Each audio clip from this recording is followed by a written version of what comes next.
On enchaîne les interviews avec vous, Jacques Pomereau. Vous êtes le président directeur général du groupe Inetum. On va parler avec vous de technologie, des enjeux de l'intelligence artificielle. Alors peut-être en 2 mots, présentez-nous votre groupe et qu'est-ce que vous faites aux rencontres d'Aix? Bonjour. Alors Inetum, c'est la 6e entreprise de services numériques française. 28 000 collaborateurs, 19 pays. Qu'est-ce que c'est une entreprise de services numériques? C'est une entreprise dont le métier est d'aider ses clients dans leur transformation numérique. Nous installons des logiciels, nous les configurons pour nos clients et nous les maintenons sur toute leur durée de vie. Et donc cette révolution de l'intelligence artificielle qui est en train d'arriver, j'imagine, impacte l'ensemble de vos métiers. Comment vous vous y préparez et qu'est-ce que vos clients attendent de vous dans ce domaine? Alors, il n'y a pas une seule discussion avec un client, que ce soit un client public dans un ministère ou un client privé, qui ne concerne pas l'intelligence artificielle générative en ce moment. Les progrès sont énormes. Donc, je vous donne quelques exemples de la façon dont nous l'avons appliqué à nous-mêmes. Dès l'année dernière, les 30 000 collaborateurs ont été formés eux-mêmes avec des cas pratiques sur les différents métiers de l'entreprise. Et aujourd'hui, nous l'avons déployé à grande échelle. Plusieurs milliers de nos collègues utilisent l'IA au quotidien dans des métiers aussi variés que les ressources humaines, le juridique, mais évidemment surtout le développement informatique, le test et les services à nos clients. Ce qu'on dit beaucoup, alors on va parler de l'IA générative, de ChatGPT qui est en train d'arriver, c'est qu'on a du mal encore à trouver les cas d'usage concrets. On voit bien que c'est un outil de productivité, à la fois pour soi-même. On disait hier, dans beaucoup d'entreprises, les salariés s'en sont emparés presque d'eux-mêmes, un peu comme M. Jourdain faisait de la prose, ils ont appris, ils voient si ça peut leur être utile.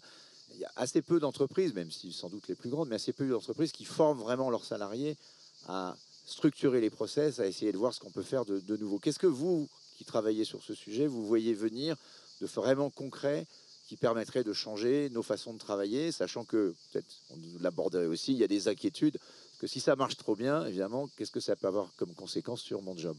Alors là, je dois vous dire que en tant qu'Européen et Français, je suis plutôt inquiet.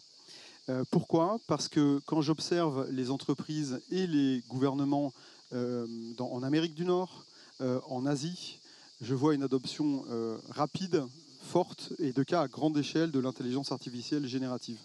Je vous donne 4 exemples très concrets, parce que c'est les 4 cas aujourd'hui vraiment à l'échelle, liés au service client.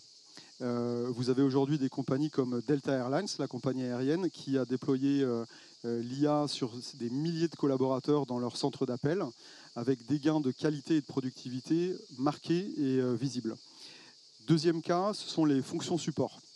Donc les ressources humaines, par exemple, ce que nous avons fait, mais ce que fait aussi des entreprises comme Adecco, c'est utiliser l'IA générative pour plus facilement identifier le bon candidat pour un rôle.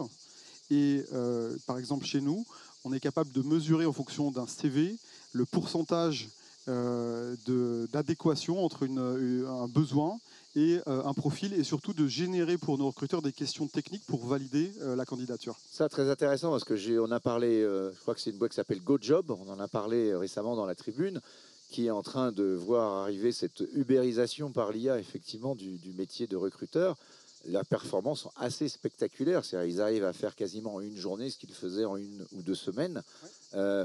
Est-ce que ce profilage, simplement, par l'IA, ne risque pas de nuire quand même quelque part à la qualité humaine du recrutement? C'est-à-dire est-ce qu'il ne risque pas d'avoir des pertes de chance? On a aussi la problématique des biais de genre ou des biais ratios qui pourraient apparaître. Est-ce que vous n'êtes pas un peu inquiet devant ce type quel garde-fou mettre? Alors, je ne suis pas inquiet du tout, parce que l'humain ne disparaît pas. Je vous donne, pour revenir sur le cas du recrutement, il ne s'agit pas de se passer des entretiens d'embauche. Il s'agit de choisir plus efficacement le bon profil pour le bon rôle, et ensuite d'aider la personne qui fait passer l'entretien en lui préparant les questions à poser. Prenons l'exemple d'un recruteur qui recrute des profils extrêmement variés toute la journée. Si vous avez des questions techniques à poser au candidat, ça évite de faire appel à un opérationnel qui derrière va devoir lui-même prendre 1 heure de son temps pour faire ce recrutement. Donc je ne suis pas inquiet sur cet aspect. D'autant plus que l'IA possède des garde-fous. Chez nous, on a un comité éthique sur l'IA. C'est la bonne pratique recommandée pour beaucoup d'entreprises. Et quand des biais sont décelés, c'est absolument réparable en quelques semaines. Pour terminer, peut-être la question de la formation qui est clé pour révolution de l'IA. Est-ce que l'IA va nous obliger tous à retourner à l'école, que ce soit, j'allais dire, de 7 à 77 ans, mais notamment pour les gens qui travaillent, notamment pour les seniors? Le risque qu'on avait vu avec les révolutions informatiques, c'est celui de l'obsolescence du travail. Comment faire en sorte que la technologie ne soit pas finalement quelque part un élément de discrimination entre ceux qui sauraient s'en servir et ceux qui seraient complètement dépassés? Alors je dirais deux choses. Selon l'Organisation mondiale du travail, 60% des jobs dans les pays développés, des métiers, vont être impactés par l'intelligence artificielle. Donc oui, bien sûr, il faudra se former. La nouveauté, c'est que cette technologie est accessible à tout le monde. C'est pour ça d'ailleurs qu'elle a fleuri si vite. C'est que les cas sont à la portée de chacun. Par exemple, ce que les gens retiennent, ils disent ce qu'ils ont dans leur frigo, ça propose des recettes de cuisine. Donc c'est assez intuitif. Néanmoins, il faut de l'accompagnement et des formations. Et c'est ce que les entreprises mettent en place et ce que les gouvernements vont aussi devoir mettre en place dès l'école, mais tout au long de la vie. Très bien, merci Jacques Paumont d'être venu sur le plateau de La Tribune. Et puis nous souhaitons une bonne fin de rencontre d'Aix-en-Provence. Merci encore. beaucoup.